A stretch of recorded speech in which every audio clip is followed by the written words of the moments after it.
ನಮಸ್ತೆ, ನಮ್ಮ ಕಾನೂನು ಅಕಾಡೆಮಿ ಕಡೆಯಿಂದ. ಸೊ ಇವತ್ತಿನ ವಿಡಿಯೋದಲ್ಲಿ ನಾವು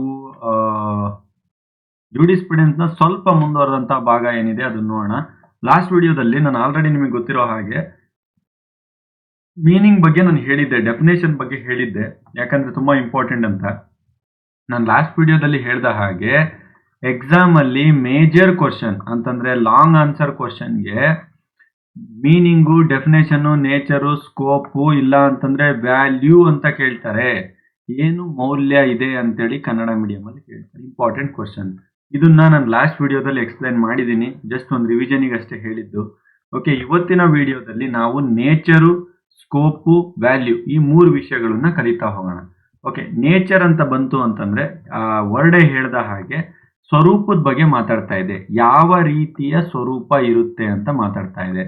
ನಾನು ಹೇಳಿದ್ದೀನಿ, ಜೂಡಿಸ್ಪ್ರುಡೆನ್ಸ್ ಅನ್ನುವಂತಹ ಒಂದು ಸಬ್ಜೆಕ್ಟು ನ್ಯಾಯವನ್ನ ನೀವು ನ್ಯಾಯಶಾಸ್ತ್ರದಲ್ಲಿ ನ್ಯಾಯನ ಮಾತಾಡ್ತಿರ್ಬೇಕಾದ್ರೆ ಯಾವ ರೀತಿ ಪಾಯಿಂಟ್ ನ ಇಂಟರ್ಪ್ರೆಟ್ ಮಾಡಬೇಕು, ಯಾವ ರೀತಿ ಅರ್ಥ ಮಾಡ್ಕೊಳ್ಬೇಕು, ಅದನ್ನ ಯಾವ ರೀತಿ ಅಪ್ಲಿಕೇಬಲ್ ಮಾಡಬೇಕು ಅಂತ ಆಲ್ರೆಡಿ ಹೇಳಿದ್ದೀನಿ. ಕೀವರ್ಡ್ ಸಮೇತ ಏನಾದ್ರು ನೋಡಿದ್ರೆ ಇದೊಂದು ಪ್ಯೂರ್ ಥೆರೆಟಿಕಲ್ ಸಬ್ಜೆಕ್ಟ್ ಅಂತ ಕರೀತಾರೆ. ಥೆರೆಟಿಕಲ್ ಇನ್ ನೇಚರ್ ಅಂತ ಕರೀತಾರೆ. ಯಾಕೆ ಅಂತಂತಂದ್ರೆ it's purely based on concepts. ಇಲ್ಲಿ ಯಾವುದೇ ರೀತಿ ಒಂದು ಇಕ್ವಿಪ್ಮೆಂಟ್ ಇಲ್ಲ, ಮಷೀನ್ ಏನಿಲ್ಲ, ಪ್ರಾಕ್ಟಿಕಾಲಿಟಿ ಇಲ್ಲ, ಕಾನ್ಸೆಪ್ಟ್ ಮಾತ್ರ ಇರೋದಷ್ಟೇ. ಈ ಕಾನ್ಸೆಪ್ಟ್ ಅನ್ನ ಎಕ್ಸಾಮ್ ಯೂಸ್ ಮಾಡ್ಕೊಂಡು ಎಕ್ಸಾಮೈನ್ ಮಾಡ್ತಾರೆ. ಏನನ್ನ ಎಕ್ಸಾಮೈನ್ ಮಾಡ್ತಾರೆ? ಜಸ್ಟಿಸ್ ಅಂದ್ರೆ ಯಾವ ತರ ಇರಬೇಕು, ರೈಟ್ಸ್ ಅಂದ್ರೆ ಮೀನಿಂಗ್ ಏನು, ಡ್ಯೂಟೀಸ್ ಅಂದ್ರೆ ಮೀನಿಂಗ್ ಏನು, ಲಯಬಿಲಿಟೀಸ್ ಅಂದ್ರೆ ಮೀನಿಂಗ್ ಏನು, ಇದರ ಫ್ರೇಮ್ ವರ್ಕ್ ಯಾವ ರೀತಿ ಆಗಿದೆ ಅನ್ನುವಂಥದ್ದನ್ನ ಮಾಡ್ತಾರೆ. ನೋಡಿ, ನ್ಯಾಯ ಅಂದ್ರೆ ಏನು, ಹಕ್ಕು ಅಂದ್ರೆ ಏನು, ಕರ್ತವ್ಯ ಅಂದ್ರೆ ಏನು, ಹೊಣೆಗಾರಿಕೆ ಅಂದ್ರೆ ಏನು, ಅರ್ಥ ಆಗ್ತಿದ್ಯಾ ನಿಮಗೆ? ಸೊ ಇದ್ರದ್ದು ಎಲ್ಲದು ಮೀನಿಂಗ್ ಅನ್ನ ತೆಗಿತಾರೆ ಇದರಿಂದ. ಆಮೇಲೆ ಫಿಲಾಸಫಿಕಲ್ ಎನ್ಕ್ವೈರಿ ಅಂತಂದ್ರೆ ಲಾ ಅಂದ್ರೆ ಯಾವುದು, ಲಾ ಅಂದ್ರೆ ಯಾವ ತರ ಇರಬೇಕು, ಲಾ ರಿಲೇಶನ್ಶಿಪ್ ಏನಿದೆ ಮೊರಾಲಿಟಿ, ಜಸ್ಟಿಸ್ ಮತ್ತೆ ಸೊಸೈಟಿ ಮಧ್ಯದಲ್ಲಿ ಅನ್ನುವಂತ ಕಾನ್ಸೆಪ್ಟ್ ಅನ್ನ ಹೇಳಕ್ ಟ್ರೈ ಮಾಡುತ್ತೆ ಅನ್ನುವಂತ ನೇಚರು ಈ ಜೂಡಿಸ್ಪ್ರುಡೆನ್ಸ್ ಲಾ ಇಟ್ಕೊಂಡಿರುತ್ತೆ. Next concept interdisciplinary nature ಅಂತ ಇದೆ. ಅಂತ ಅಂದರೆ ಇದು ಕೇವಲ ಒಂದ್ ಸಬ್ಜೆಕ್ಟ್ ಅಲ್ಲ, ಇದು ಒಂಥರ ಇಂಟಿಗ್ರೇಟೆಡ್ ಸಬ್ಜೆಕ್ಟ್. ಆಯ್ತಾ? ಇಂಟಿಗ್ರೇಟೆಡ್ ಸಬ್ಜೆಕ್ಟ್ ಮೀನ್ಸ್ ಇದು ಒಂದೇ ಸಬ್ಜೆಕ್ಟ್ ಅಲ್ಲಿ philosophy, sociology, political science, economics ಈ ತರ ಎಲ್ಲಾ ಸಬ್ಜೆಕ್ಟ್ಸ್ ಗಳು ಸೇರ್ಕೊಂಡು ಒಂದು ಡಿಸಿಪ್ಲಿನ್ ನ ಮೇಂಟೈನ್ ಮಾಡಿ ಫೈನಲ್ ಔಟ್ಪುಟ್ ನ ಕೊಡುವಂತದ್ದು ಸಮಾಜದಲ್ಲಿ ಕೆಲಸ ಮಾಡುತ್ತೆ ಈ ಜೂಡಿಸ್ಪ್ರುಡೆನ್ಸ್ ಅನ್ನುವಂತ ಸಬ್ಜೆಕ್ಟ್. ಓಕೆ, ಇದಿಷ್ಟು ಅದರ ನೇಚರ್. ಆದ್ರೆ ಸ್ಕೋಪ್ ಏನಂತ ಹೇಳಿದ್ದಾರೆ ಅಂತ ಅರ್ಥ. ಸ್ಕೋಪ್ ಮೀನ್ಸ್ ವ್ಯಾಪ್ತಿ. ಈ ಪದದ ಅರ್ಥ ಏನು ಅಂತಂದ್ರೆ ಈ ಜೂಡಿಸ್ಪ್ರುಡೆನ್ಸ್ ನ ಎಲ್ಲಿ ಎಲ್ಲಿ ಬಳಕೆ ಮಾಡಿಕೊಳ್ಳಲಾಗುತ್ತದೆ ಅನ್ನುವಂಥದ್ದು ಒಳ ಅರ್ಥ. ಈಗ ಅದ್ರ ಪ್ರಕಾರ ನಾವು ನೋಡಿದ್ರೆ ಕಾನ್ಸೆಪ್ಚುಯಲ್ ಅನಾಲಿಸಿಸ್ ಎಲ್ಲೆಲ್ಲಿ ಮಾಡ್ಬೇಕಲ್ಲ ಅಂತಂದ್ರೆ ರೈಟ್ ಅಂದ್ರೇನು, ಡ್ಯೂಟಿ ಅಂದ್ರೇನು, ಜಸ್ಟಿಸ್ ಅಂದ್ರೇನು, ಲಯಬಿಲಿಟೀಸ್ ಅಂದ್ರೇನು, ಸಾವರ್ನಿಟಿ ಅಂದ್ರೇನು, ಇಂಥ ಟಾಪಿಕ್ ಗಳು ಬಂದಾಗ ಅದರ ಕಾನ್ಸೆಪ್ಟ್ ಆಕ್ಚುಯಲ್ ಮೀನಿಂಗ್ ಏನು ಅಂತ ಅರ್ಥ ಮಾಡ್ಕೊಳ್ಳೋದಕ್ಕೋಸ್ಕರ ಯೂಸ್ ಮಾಡ್ತಾರೆ. ಆಯ್ತು, ಒಂದು. ಎರಡನೇದು ಸ್ಕೂಲ್ಸ್ಗಳು. ಸ್ಕೂಲ್ಸ್ ಮೀನ್ಸ್ ಪಂಥಗಳು, ಶಾಲೆ ಅಲ್ಲ, ಕನ್ನಡದಲ್ಲಿ ಪಂಥಗಳು ಅಂತಂದ್ರೆ ಈ ಪಂಥಗಳ ಲೀಗಲ್ ಥಾಟ್ಸ್ ಏನಿದೆ, ಅವರವರ ಯೋಚನೆಗಳೇನಿದೆ, ಅವರವರ ವ್ಯೂಸ್ಗಳೇನಿದೆ ಅದನ್ನ ಅರ್ಥ ಮಾಡ್ಕೊಳ್ಳೋದಕ್ಕೋಸ್ಕರ ಯೂಸ್ ಮಾಡ್ತಾರೆ ಅಲ್ಲಲ್ಲ ಆಯಾ ಜಾಗದಲ್ಲಿ. ಆಬ್ವಿಯಸ್ಲಿ ಸೋರ್ಸಸ್ ಅಲ್ಲೂ ಕೂಡ ಹೌದು. ಸೋರ್ಸಸ್ ಅಲ್ಲಿ ಅಂತಂದ್ರೆ ಏನೇನ್ ಸೋರ್ಸ್ಗಳು, ಲಾ ಸೋರ್ಸಸ್ ಏನು ಅಂತಂದ್ರೆ ಲಾ ಯಾವ ರೀತಿ ಹುಟ್ಟುತ್ತೆ ನಿಮ್ಗೆಲ್ಲ ಗೊತ್ತಿರೋದು. ಲಾ ಹುಟ್ಟೋದು ಒಂದೇ ಲೆಜಿಸ್ಲೇಷನ್. ಲಾ ಅಂದ್ರೆ ಏನಂತ ಥಿಂಕ್ ಮಾಡ್ತೀರಾ? ಶಾಸಕಾಂಗ, ಅಸೆಂಬ್ಲಿನೋ ಅಥವಾ ಪಾರ್ಲಿಮೆಂಟೋ ಎರಡರಲ್ಲಿ ಯಾವುದೋ ಒಂದು ಮಾಡುತ್ತೆ ಅನ್ನುವಂತ ಫೀಲ್. ಆದರೆ ಲಾ ಅನ್ನುವಂಥದ್ದನ್ನ ಬರೀ ಅದಷ್ಟೇ ಅಲ್ಲದೆ ಇದು ಜುಡಿಷಿಯಲ್ ಪ್ರೆಸಿಡೆಂಟ್ಸ್ ಅಂತ ಕರಿತೀವಿ ನಾವು. ಪ್ರೆಸಿಡೆಂಟ್ಸ್ ಅಂದ್ರೆ ಮೀನಿಂಗ್ ಏನು ಅಂತಂದ್ರೆ ಆಲ್ರೆಡಿ ಕೊಟ್ಟಿರುವಂತಹ ಜಡ್ಜ್ಮೆಂಟ್ಸ್ಗಳು, ಕನ್ನಡದಲ್ಲಿ ಪೂರ್ವ ನಿದರ್ಶನಗಳು ಅಂತ ಕರಿತೀವಿ ನಾವು, ಅದಾಗಿರಬಹುದು ಅಥವಾ ಕಸ್ಟಮ್ಸ್ ಆಗಿರಬಹುದು, ರೂಢಿ ಅಂತ ಕರಿತೀವಿ, ಪದ್ಧತಿ, ರೂಢಿ ಅಥವಾ ಲೀಗಲ್ ಪ್ರಿನ್ಸಿಪಲ್ಸ್ ಗಳಾಗಿರಬಹುದು. ಇದು ಎಲ್ಲದೂ ಕೂಡ ಒಂದು ಲಾನ ಅರ್ಥ ಮಾಡ್ಕೊಳ್ಳೋದಕ್ಕೋಸ್ಕರ ಕೊಡುವಂತ ಸೋರ್ಸ್ಗಳು ಅಂತ ಹೇಳ್ತಾರೆ. ಈ ಸೋರ್ಸ್ ಗಳನ್ನ ಇಂಟರ್ಪ್ರೇಟ್ ಮಾಡ್ಬೇಕಾದ್ರೆ ಯೂಸ್ ಆಗುತ್ತೆ. ಅದಾದ್ಮೇಲೆ ಫಂಕ್ಷನ್ ಆಫ್ ಲಾ ಅಂತ ಇದೆ. ಅಂದ್ರೆ ಎಲ್ಲಿ ಎಲ್ಲಿ ಕಾನೂನಿನ ಫಂಕ್ಷನ್ ಆಗುತ್ತಲ್ವಾ ಅಲ್ಲಿ ಅಲ್ಲಿ ಈ ಲಾ ಅಪ್ಲಿಕೇಬಲ್ ಆಗುತ್ತೆ. ಉದಾಹರಣೆಗೆ ಯಾವ ತರ ಇದೆ ಅಂತಂದ್ರೆ ಸೊಸೈಟಿಯಲ್ಲಿ ಆಗಿರಬಹುದು, ಲಾ ಅಂಡ್ ಆರ್ಡರ್ ಮೇಂಟೈನ್ ಮಾಡೋ ಜಾಗದಲ್ಲಿ ಆಗಿರಬಹುದು, ಏನಾದ್ರೂ ಡಿಸ್ಪ್ಯೂಟ್ ರಿಸಾಲ್ವ್ ಮಾಡೋದ್ರ ಕಡೆ ಆಗಿರಬಹುದು, ಈ ಪ್ರಮೋಟ್ ಮಾಡೋದಾಗಿರಬಹುದು ಜಸ್ಟಿಸ್ ಅನ್ನ, ಅಂತ ಕಡೆ ಇದೆಲ್ಲದೂ ಕೂಡ ಅಪ್ಲಿಕೇಬಲ್ ಆಗುತ್ತೆ. ಅಂದ್ರೆ ಇಲ್ಲೆಲ್ಲ ಲಾ ಅಪ್ಲೈ ಆಗ್ತಾ ಇದೆ, ಸೊ ಇಂಥ ಕಡೆ ಎಲ್ಲಾ ಕಡೆ ಅಪ್ಲಿಕೇಬಲ್ ಆಗುತ್ತೆ ಅಂತ ಹೇಳ್ತಿದ್ದಾರೆ. ಆಮೇಲೆ ರಿಲೇಶನ್ಶಿಪ್ ವಿತ್ ಸೊಸೈಟಿ, ಯಾವ ಒಂದು ವಿಷಯ ಸಮಾಜದೊಂದಿಗೆ ಸಂಬಂಧವನ್ನ ಹೊಂದಿದೆಯೋ ಅದು ಅಧ್ಯಯನ ಮಾಡೋದಕ್ಕೋಸ್ಕರ ಮುಂದೆ ಹೋಗ್ತಾ ಇದೆ. ಉದಾಹರಣೆಗೆ ಎಕನಾಮಿಕಲ್ ಆಗಿರಬಹುದು, ಸೋಷಿಯಲ್ ಆಗಿರಬಹುದು, ಪೊಲಿಟಿಕ್ಸ್ ಆಗಿರಬಹುದು. ಈ ಎಲ್ಲಾ ಚೇಂಜಸ್ಗಳಿಗೂ ಕೂಡ ಇದು ಒಂಥರ ಟೂಲ್ ಇದ್ದ ಹಾಗೆ. ಏನು ಜೂಡಿಸ್ಪ್ರುಡೆನ್ಸ್, ಅರ್ಥ ಆಯ್ತಾ ನಿಮ್ಗೆ?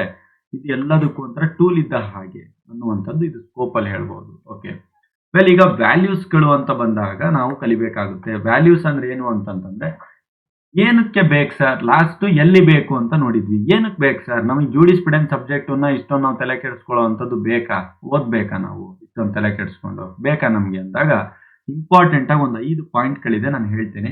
ಎಕ್ಸಾಮ್ ಪಾಯಿಂಟ್ ಆಫ್ ವ್ಯೂದಲ್ಲಿ ಇಂಪಾರ್ಟೆಂಟ್. ಮುಂಚೆಗೆ ನಾನು ಹೇಳ್ತಾ ಇದ್ದೀನಿ, ಲಾಸ್ಟ್ ಇದೇನು 2 ವಿಡಿಯೋ ನೋಡ್ತಾ ಇದ್ರೆ ಅಲ್ಲಿ ಕೇಳುವಂತ ಸಾಧ್ಯತೆಗಳು ಜಾಸ್ತಿ. ಡೆಫಿನೇಷನ್ ಜೊತೆ ಕೇಳ್ತಾರೆ, ದಯವಿಟ್ಟು ಚೆನ್ನಾಗಿ ಓದ್ಕೊಳ್ಳಿ. ಡೆವಲಪ್ಮೆಂಟ್ ಆಫ್ ಲೀಗಲ್ ಅಥಾರಿಟಿ ಅಂತ ಇದೆ. ಅಂತಂದ್ರೆ ಲೀಗಲ್ ಥಿಯರಿ, ಅಥಾರಿಟಿ ಅಲ್ಲ, ಲೀಗಲ್ ಥಿಯರಿನ ಡೆವಲಪ್ ಮಾಡಬೇಕು ಅಂತಂತಂದ್ರೆ ಜೂಡಿಸ್ಪ್ರುಡೆನ್ಸ್ ಅನ್ನುವಂತ ಒಂದು ಸಬ್ಜೆಕ್ಟ್ ಇದೆಯಲ್ಲ, ಇಟ್ಸ್ ಇಂಪಾರ್ಟೆಂಟ್ ಅಂತ ಹೇಳ್ತಾ ಇದ್ದಾರೆ. ಸೊ ಅದೇ ರೀತಿ ಜೂಡಿಸ್ಪ್ರುಡೆನ್ಸ್ ಅನ್ನುವಂಥದ್ದು ಒಂದು ಫೌಂಡೇಶನ್ ಹಾಕೊಡುತ್ತೆ ಥಿಯರೀಸ್ಗಳಿಗೆ. ಯಾವ ಥಿಯರಿ? ಕಾನೂನಿನ ಥಿಯರಿ, ಕಾನೂನಿನ ಸಿದ್ಧಾಂತಗಳಿಗೆ, ಕಾನೂನಿನ ಸಿದ್ಧಾಂತವನ್ನು ಅಭಿವೃದ್ಧಿ ಪಡಿಸಕ್ಕೆ ನ್ಯಾಯಶಾಸ್ತ್ರ ಅನ್ನುವಂಥದ್ದು ಒಂದು ದೊಡ್ಡ ಅಡಿಪಾಯನ ಹಾಕೊಡುತ್ತೆ ಅಂತ ಹೇಳ್ತಾ ಇದ್ದಾರೆ. ಆಮೇಲೆ clarification of the legal concept, ಯಾವುದೇ ಒಂದು ಲೀಗಲ್ ಕಾನ್ಸೆಪ್ಟ್ ಡಿಸ್ಪ್ಯೂಟ್ ಬೀಳುತ್ತೆ. ಅಂದ್ರೆ ನನ್ನ ಮೀನಿಂಗ್ ಅಲ್ಲಿ ಒಂದು ಅರ್ಥ ಇರುತ್ತೆ, ಇನ್ನೊಬ್ರ ಮೀನಿಂಗ್ ಅಲ್ಲಿ ಒಂದು ಅರ್ಥ ಇರುತ್ತೆ. ಉದಾಹರಣೆಗೆ ನಿಮ್ ಕಾಲೇಜ್ ಲೈಬ್ರರಿನೇ ನೀವು ಓಪನ್ ಮಾಡಿದ್ರೆ ಒಂದೇ ಒಂದು ಆರ್ಟಿಕಲ್ ಮೇಲೆ, ಒಂದೇ ಒಂದು ಸೆಕ್ಷನ್ ಮೇಲೆ ಬೇರೆ ಬೇರೆ ವ್ಯೂಸ್ ಗಳನ್ನ ಬರೆದಿರ್ತಾರೆ. ಸೆಕ್ಷನ್ ಎಲ್ರಿಗೂ ಸೇಮು, ಆದ್ರೆ 100 ಬುಕ್ಸ್ ಗಳಿರುತ್ತೆ ನಿಮ್ಮ ಲೈಬ್ರರಿಯಲ್ಲಿ.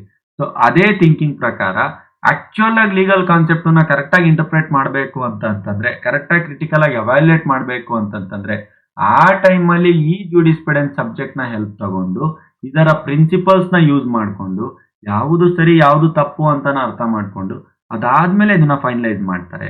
ಆಮೇಲೆ guiding legal education and practice, ನೀವೆಲ್ಲ ಅಡ್ವೊಕೇಟ್ಗಳಾದ್ಮೇಲೆ ಹೋಗ್ಬಿಟ್ಟು ಕೋರ್ಟ್ ಅಲ್ಲಿ ವಾದ ಮಾಡ್ಬೇಕಲ್ವಾ, ಇಲ್ಲಿ ಕೊಟ್ಟಿರುವಂತ ಕಾನೂನಿನ ಅರ್ಥ ಇದೆ, ಇಲ್ಲಿ ಕೊಟ್ಟಿರುವಂತ ಕಾನೂನಿನ ಸ್ಪಷ್ಟನೆ ಇದೆ, ಇಂಟರ್ಪ್ರಿಟೇಷನ್ ಇದೆ ಅಂತ ನೀವೇನಾದ್ರು ಮಾಡ್ಬೇಕಂತಂದ್ರೆ ನಿಮಗೆ ಏನ್ ಬೇಸು, ನಿಮಗೆ ಈ ಜೂಡಿಸ್ಪ್ರುಡೆನ್ಸ್ ಸಬ್ಜೆಕ್ಟ್ ಅನ್ನುವಂಥದ್ದು ಬೇಸು. ಇಲ್ಲಿ ಲಾ ಯಾವ ರೀತಿ ಇರಬೇಕು, ತತ್ವಗಳು ಯಾವ ರೀತಿ ಇರಬೇಕು ಅಂತ ಹೇಳುತ್ತೆ. ಅದನ್ನ ಲೀಗಲ್ ಎಜುಕೇಶನ್ ಸಿಸ್ಟಮ್ ನ ಮತ್ತೆ ಪ್ರಾಕ್ಟೀಸ್ ನ ಇಂಪ್ರೂವ್ ಮಾಡಕ್ಕೆ ಅಂತ ಹೇಳ್ಬಹುದು. Apart from this, promotion of justice and human rights ಅಂತಂದ್ರೆ ನ್ಯಾಯನ ಪ್ರಮೋಟ್ ಮಾಡಕ್ಕಾಗಿರಬಹುದು ಅಥವಾ ಮಾನವ ಹಕ್ಕುಗಳ ಪ್ರಚಾರನ ಪ್ರಮೋಟ್ ಮಾಡಕ್ಕಾಗಿರಬಹುದು. ಇದು ಹೆಲ್ಪ್ ಮಾಡುತ್ತೆ ಅಂತ ಹೇಳ್ತಾ ಇದ್ದಾರೆ. ಯಾವ ರೀತಿ ಅಂತಂತಂದ್ರೆ ಮೋರಲ್ ಮತ್ತೆ ಎಥಿಕಲ್, ನೈತಿಕ ಮತ್ತೆ ಈ ನಮ್ಮ ನೈತಿಕ ಮತ್ತೆ ಎಥಿಕಲ್ ಥಿಂಗ್ಸ್ಗಳನ್ನ, ಮೋರಲ್ ಥಿಂಗ್ಸ್ಗಳನ್ನ, ಎರಡೂ ಥಿಂಗ್ಸ್ಗಳನ್ನ ಯಾವ ರೀತಿ ಹ್ಯೂಮನ್ ರೈಟ್ಸ್ ಜೊತೆಗೆ ಎನ್ಶ್ಯೂರ್ ನಾವು ಮಾಡಬೇಕು ಅನ್ನುವಂಥದ್ದು ಎಲ್ಲಾ ವಿಷಯಗಳನ್ನ ಇದ್ರಲ್ಲಿ ಡಿಸ್ಕಸ್ ಮಾಡ್ತೀವಿ. ಆಮೇಲೆ ಸೋಷಿಯಲ್ ಚೇಂಜ್ ಅನ್ನುವಂಥ ಕಾನ್ಸೆಪ್ಟ್ ಇದೆ. ಏನಿದು ಸೋಷಿಯಲ್ ಚೇಂಜ್ ಅಂದ್ರೆ, ಟೈಮಿಗೆ ತಕ್ಕನ ಹಾಗೆ ಸಮಾಜ ಬದಲಾವಣೆ ಆಗುತ್ತೆ. ಅರ್ಥ ಆಗ್ತಿದೆಯಾ ನಿಮಗೆ? ಸಮಾಜ ಟೈಮಿಗೆ ತಕ್ಕನ ಹಾಗೆ ಬದಲಾವಣೆ ಆಗುತ್ತೆ. ಟೈಮಿಗೆ ತಕ್ಕನ ಹಾಗೆ ಬದಲಾಗೋ ಸಮಾಜದ ಜೊತೆ ಸಿಸ್ಟಮ್ ಕೂಡ ಬದಲಾಗ್ತಿರುತ್ತೆ. ಸಿಸ್ಟಮ್ ಬದಲಾಗ್ತಿದ್ದಂಗ್ಲೆ ಕಾನೂನು ಕೂಡ ಇಂಟರ್ಪ್ರೇಟ್ ಮಾಡಿ ಅದ್ರ ಪ್ರಕಾರ ಅಡಾಪ್ಟ್ ಮಾಡಬೇಕಾಗುತ್ತೆ. ಸೊ ಈ ಕೆಲಸನ ಸೋಷಿಯಲಿ, ಎಕನಾಮಿಕಲಿ, ಟೆಕ್ನಾಲಜಿಕಲಿ ಡೆವಲಪ್ಮೆಂಟ್ ಅಲ್ಲಿ ಇದು ಅಪ್ಲಿಕೇಬಲ್ ಆಗುತ್ತೆ. ಸೊ ಇದಿಷ್ಟು ಇವತ್ತಿನ ವಿಡಿಯೋ ಆಗಿರಲಿ. ಮುಂದಿನ ವಿಡಿಯೋಸ್ಗಳಲ್ಲಿ ಮುಂದಿನ ಕಾನ್ಸೆಪ್ಟ್ಗಳನ್ನು ಓದ್ತಾ ಹೋಗೋಣ. ಹಾಗಿದ್ದಲ್ಲಿ ಇವತ್ತಿನ ವಿಡಿಯೋ, ಇವತ್ತಿನ ಕಾನ್ಸೆಪ್ಟ್ ಏನಿದೆ ಒಂದು ಕ್ವಿಕ್ ರಿವಿಷನ್ ಮಾಡ್ಕೊಂಡು ಬರೋಣ. ಇವತ್ತು ನಾವೇನ್ ನೋಡಿದ್ವಿ ಅಂತಂದ್ರೆ ಡೆಫಿನೇಷನ್ ಕ್ಲಾಸ್ ಅಲ್ಲಿ ಲಾಸ್ಟ್ ನೋಡಿದ್ವಿ, ರಿಪಿಟೇಷನ್ ಮಾಡಿದೀನಿ, ಸೊ ಮತ್ತೊಂದ್ಸಲ ನೋಡ್ಕೊಳ್ಳಿ.